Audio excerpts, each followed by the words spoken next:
Hello and welcome to my channel, Making Crafts. Today I am back with the dies from In Love Arts, and I used these dies back in the fall to create some fall journaling cards. So today I'm going to be creating some Christmas cards using these dies. I really love these dies, and I just have a few tricks I'll show you. Just in case you didn't see that video, I have a few tricks that I use in order to create these and keep it very simple. So I think that these dies look like a quilt. And that's what I really love about them. I think they're great for making cards to send to friends and family, but they're also great as journaling cards because they have like a quilted look to them. So what I do is I start out by cutting out the frame. And this frame is very important to me for the whole card because it helps you to put your whole card together and keep everything lined up. So I start out by cutting out my frame first.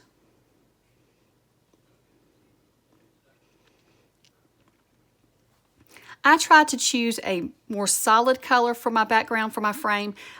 Since the frame is so thin, you're not going to see a pattern on it, so you really want to just go with something that's fairly solid. This one was dotted. It didn't matter that much that it had the dots on it. You won't really see them on the frame. Now this frame does have a lot of pieces left over, and I lay them aside because I may come up with a way to use them on another card. So once you have all your pieces out, you just want to use your little die tool and just poke through the holes. There's several holes on the frame and pull your frame out. Now it may be very fragile, so be very careful. Depending on the paper that you use as to how fragile it's going to be. Thicker paper is not going to be as fragile as thinner. So then I'm just going to start cutting out my pieces. So what I like to do for my pattern is I'll choose one of the triangles or rectangles from the top of the die, and then I will choose one from the bottom, the matching one from the bottom. So I'll start out by choosing the one from the top and the matching one from the bottom. So it's just, when I say matching one, it's the one that's opposite on the bottom. I think that this creates a pattern just like if you were making a quilt. So what I do is for these I choose about 4 different papers for my pieces, and then I have another paper for the background and one for the frame. So for this die here, I am going to be a little bit more fussy with it. Normally I just cut out my pieces and I try to save my paper, but this time I may waste a little because I want to frame out one of these houses. I want to be sure that one of these houses are inside of my die when I cut it out, just so that it looks good on my card.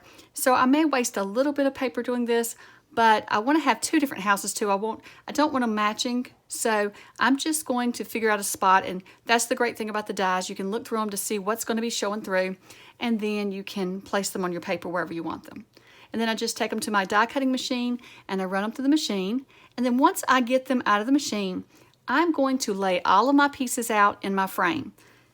So you can see I keep my frame over on the left side, and what I do is each time I cut a piece, I'm going to add it to that frame.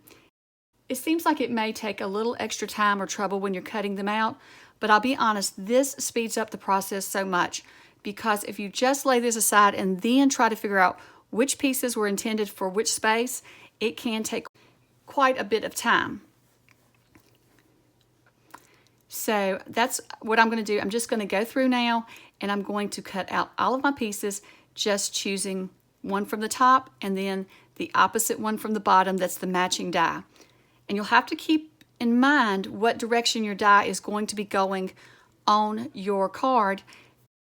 If you have any paper that has wording or has a pattern to it that's going to show upside down, you'll want to turn your die the right direction so that you make sure that everything is setting the right direction and nothing is upside down. For these stripes I don't have to worry about, but like for the houses, I had to make sure that the die was laying the way it would be when I cut it out, so that when I put my card together, my houses aren't upside down, if that makes sense. So I'm just going to go through, like I said, I'm just going to choose my dies and then cut all of those pieces out. And each time that I cut them out, I'm just going to lay them out into my frame piece.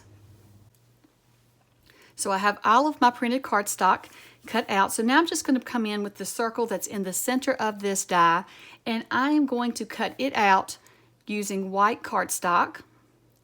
Once I have it cut out, I'm going to come back and I am going to stamp it, and I'm just going to be using a Christmas stamp set from In Love Arts, and I'm going to use Joy to the World. So this one has 3 sentiments and a lot of different images you can use for Christmas. So I thought the Joy to the World would fit perfectly on this circle. So I'm just going to stamp that.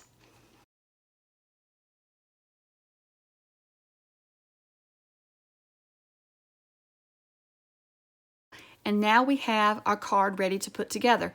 And because we laid everything out, this is going to go together so quickly.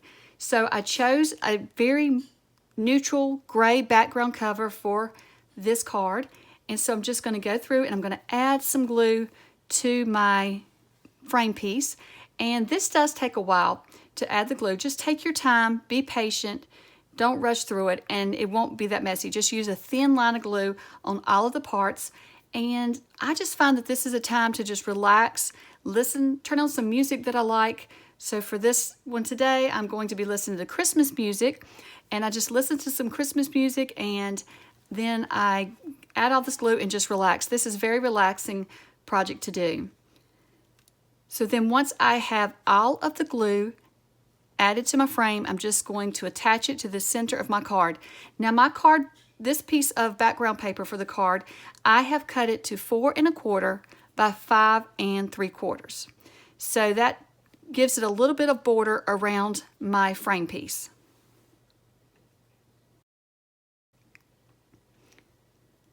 You do want to pay attention to what direction you are adding your frame to the background piece to make sure you don't get it upside down, especially if your paper is directional. My paper is non-directional, so it really wouldn't have mattered. I could have just flipped it over. And so then once you get your frame centered up on your cardstock, now we're just going to add the pieces that we die cut out.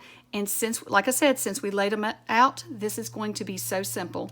And so I'm just going to add glue to the back of each piece, and I'm just going to center it up inside the frame piece where it belongs. And so each one just centers up and has about the same amount of background paper around them. So it's really easy just to lay these out onto your card. And so I really loved creating these with the file papers, and I thought it would be a lot of fun to use Christmas papers for these. So today I did choose to use the gray and whites and reds for my Christmas. I really love this paper and thought it would look good on this, and I do love how it turned out. I think that this is looking perfect for this card. And then with the sentiment, we're just going to add it to the center here, and now you have your card almost completed. So then I'm just going to come back with a piece of white cardstock, and I'm going to cut it at 4 1/2 by 6. And I'm just going to attach this to the white card base. And so today I'm using just a flat card base instead of one that opens up, because I plan on using these as journaling cards in my Christmas journal. If you want to send these to friends or family, then you could just make this a card that you sent. But I am going to use these as journaling cards. And so there is our completed card. So now let's work on the next one. So this one has mainly all triangles on it. So for this one, if you don't lay it out, I think it would be really difficult to put back together later on. So I, just like with the first one, I start out by cutting out my frame piece, and then I just want to poke through the holes on your die. Your die has little bitty holes that you can poke your little tool through to help release your frame. And then, like I said, this one is very fragile. So what you want to do is just be really careful pulling your frame off. It is so thin, but like I said before, depending on the paper you're using as to how fragile it is. But of course it is paper, so you need to be very careful when you are removing it. So once again, I'm going to do just like I did with the last one. I'm going to lay all my pieces out of the left-hand side inside of my frame so that it's easy to put together when I go to put it together. So for this one, I'm going to kind of do similar as I did to the first one. I'm going to choose the triangle from the top and then a triangle from the bottom that is the opposite one. So we have the top triangle here, and then we have the top triangle for the bottom. So I'm just going to have matching papers for those. And like I said before, I'm doing like a quilt would. You choose 4 different patterns for this one. Now I'm sure you could choose more, but I'm just choosing 4 different patterns, and then a background paper and then a frame paper. And then, like I said, I'm just cutting out the pieces opposite of each other just to add some sort of pattern to my little quilted card.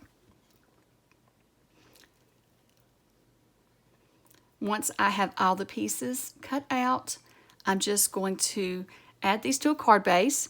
So this time I'm using a darker gray card base with it has some like holly berries and then some little leaves on it. And so I thought this would look good showing through my pieces, because you are going to see just a thin line of them behind your pieces. And once again, I just cut this piece to 4 1/4 by 5 3/4, and then I'm just going to glue my pieces in. And this is really simple. This looks like a complicated die, and when I first got these dies, I actually felt like it was going to be complicated, but once you start working with them, you can see how easy they are. And that's why I want to give a little bit of a tip on how I lay these out and do them, just in case you are struggling with the die like this. It's a lot easier if you just lay everything out. Now, I do want to mention, I will link below to all of the products that I'm using. All of the products, the dies and the stamps, are from In Love Arts, and so I'll just link to those because some of the names are similar, and so I'm afraid you wouldn't be able to find them by me just giving you the name. Also, do not forget to use coupon code Susan25 at checkout, and you'll get 25% off your order. Now, by using the Susan25 code, you actually help out my channel as well, because that's my affiliate code, and so it lets In Love Arts know that I sent you, and then it does help out my channel. It helps me to be able to continue creating these projects for you. And so here is the completed card. So let's do the last one. Now the last one has the heart into the frame, and so this one I do a little bit different, cutting out the pieces. Once again, I choose 4 different pattern papers, and then what I do is I start at the top right hand corner and I start laying my papers out. And so I'll lay each one out, so there'll be 4 different ones, and then it starts all over. So you'll have the red, the light gray, the dark gray, and then the houses. And once again, it'll start all over with the red, light gray, and so on and so forth. And you can mix it up. You do not have to do a pattern like this, but for me, I had quilts in mind, and so I was trying to keep it having a certain pattern, so that's why I did it. And I cut this one out totally the same as before, running it through my die machine and cutting the frame out first and all of that, and laying all the pieces out. So now I'm just going to attach the frame to a striped background. It kind of reminds me of a candy cane background. Now this background is a lot busier than what I normally choose for a project like this, but it is Christmas, and with Christmas, I think that you can get away with a lot more than you can for other times of the year. So I wanted to make it a little bit flashy. So I did decide to cut my heart out of my paper that had the wording, so that you already have a sentiment. I didn't need to stamp it, and because it has tidings of joy, deck the halls, season's greetings, all of those different words for your sentiment on the front of your card. And so then, like I did for the other ones, I'm just gluing these into the spaces where they go, and you just center them up in the spaces so that you have the same amount of background showing around each piece. And like I said, this one is a little bit flashier, but I really love this one as well. I think that it's very Christmassy, and I do plan on this one as well being used in a journal, but at the same time, I may make more of these as cards that go with gifts or even just to mail out. Now I'm keeping all the pieces flat, but you could pop these pieces up using foam tape. That would add to the dimension on this as well, but I wanted to keep it flat since it is going to be a journaling card and it's going to go in a pocket in my journal. So now this one is completed as well. I'm just going to add it to a white background. So the background measures 4.5 by 6. And so here are all of the completed cards. I really love how they turned out. I love how each one is different. By just mixing your papers up, you get a totally different look. Well, I hope that you have enjoyed this quick little tutorial, and hopefully it's helped you out on how to use these dies, and it'll inspire you to give it a try. Well, thank you so much for watching, and I hope you have a wonderful day. Bye.